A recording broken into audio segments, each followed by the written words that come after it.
Assalamualaikum warahmatullahi wabarakatuh. Dari kawasan Kerinci 7 FM 91,2 Radio Kota Batik News Interaktif Solutif. Halo, hai, apa kabar malam hari ini? Ya, malam Rabu ya, tanggalnya 11 Februari 2025. Saya Ribut Tangani kembali hadir untuk Anda di perjalanan Halo Kota Batik sampai pukul 9 malam nanti ya.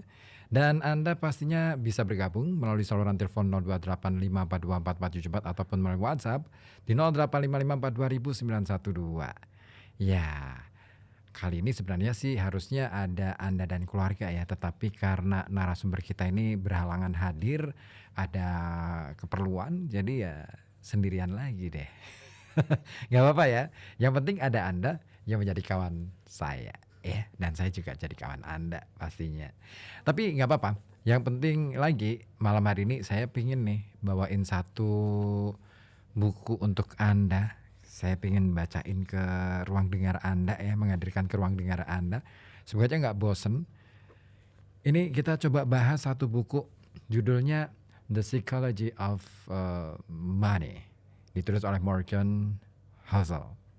Ini buku yang boleh dibilang international bestseller dan ini sudah diterjemahkan ke dalam 26 bahasa ya. Salah satunya adalah bahasa Indonesia. Dan ini adalah cetakan ke-71 ternyata. Wah, keren ya. Ya kalau dari sampulnya sih simple ya. Ada tulisan The Psychology of Money, terus kemudian ada otak di situ, labirin gitu ya bentuknya. Terus kemudian ada tulisan di bawahnya pelajaran abadi mengenai kekayaan, ketamakan dan kebahagiaan. Nah, kayaknya seru nih kalau kita ngomongin soal kekayaan, ketamakan dan kebahagiaan. Mana yang Anda pilih?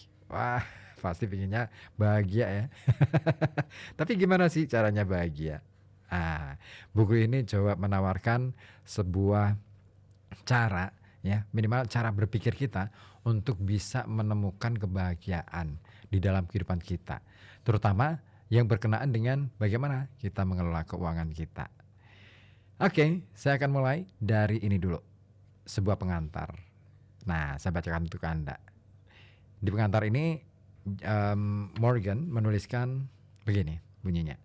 Saya menghabiskan masa kuliah bekerja sebagai valet di hotel bagus di Los Angeles. Seorang tamu langganan di sana merupakan eksekutif teknologi. Dia ini jenius. Ya, jenius yang merancang dan mematenkan satu komponen penting router Wi-Fi ketika berumur 20-an. Dia ini sudah mendirikan dan menjual beberapa perusahaan. Nah, dia sangat sukses. Hubungannya dengan uang bakal saya jabarkan sebagai campuran kegelisahan dan kebodohan yang kekanak-kanakan. Dia membawa sekepok uang kertas $100 yang tebalnya beberapa sentimeter. Dia menunjukkan uangnya ke siapapun yang mau melihat, juga ke banyak yang tidak mau melihat. Dia unjuk kekayaannya secara terbuka dan seringkali ketika mabuk dan selalu tak ada hubungannya dengan apa yang dibicarakan. Ya, suatu hari dia ini memberi uang tunai beberapa ribu dolar kepada salah seorang kolega saya dan berkata, pergi ke toko perhiasan sana dan belikan beberapa koin emas $1.000. Sejam kemudian, sambil membawa koin-koin emas itu, si eksekutif teknologi dan kawan-kawannya berkumpul di dermaga di Samudra Pasifik. Kemudian mereka melempar koin-koin itu ke laut, berusaha membuatnya memantul-mantul di permukaan air, tertawa-tawa selagi meributkan siapa yang melempar paling jauh, hanya demi kesenangan. Beberapa hari kemudian dia memecahkan lampu di restoran hotel. Manajer memberitahu dia bahwa lampu itu berharga $500 dan dia harus menggantinya. Kamu mau $500? Tanya si eksekutif itu dengan cuek sambil mengambil sekepok uang dari kantong lalu memberinya ke si manajer. Nah, $5.000. Sekarang pergilah sana. Jangan pernah hina aku seperti itu lagi. Boleh jadi Anda bertanya-tanya, berapa lama kelakuan seperti itu bertahan? Dan jawabannya, tidak lama. Saya mengetahui bertahun-tahun kemudian bahwa dia akhirnya bangkrut.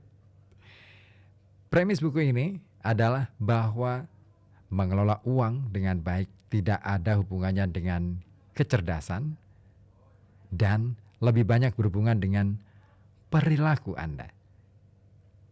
Dan perilaku sukar diajarkan, bahkan kepada orang-orang yang sangat cerdas sekalipun. Seorang jenius yang kehilangan kendali atas emosinya bisa mengalami bencana keuangan, sebaliknya juga bisa. Orang biasa tanpa pendidikan finansial bisa kaya jika mereka punya sejumlah keahlian terkait perilaku yang tak berhubungan dengan ukuran kecerdasan formal. Ya, itu pembuka dari buku ini. Saya masih akan bacakan kepada Anda. Syukur-syukur kita bisa mengambil pelajaran bersama ya untuk malam hari ini. Selagi nih, mumpung nih nggak ada program Anda dan keluarga. Jadi ya siapa tahu ya membacakan buku bisa menjadi salah satu sarana ya kita untuk sama-sama belajar, mengambil pelajaran penting dari apa yang ditulis oleh sang penulis.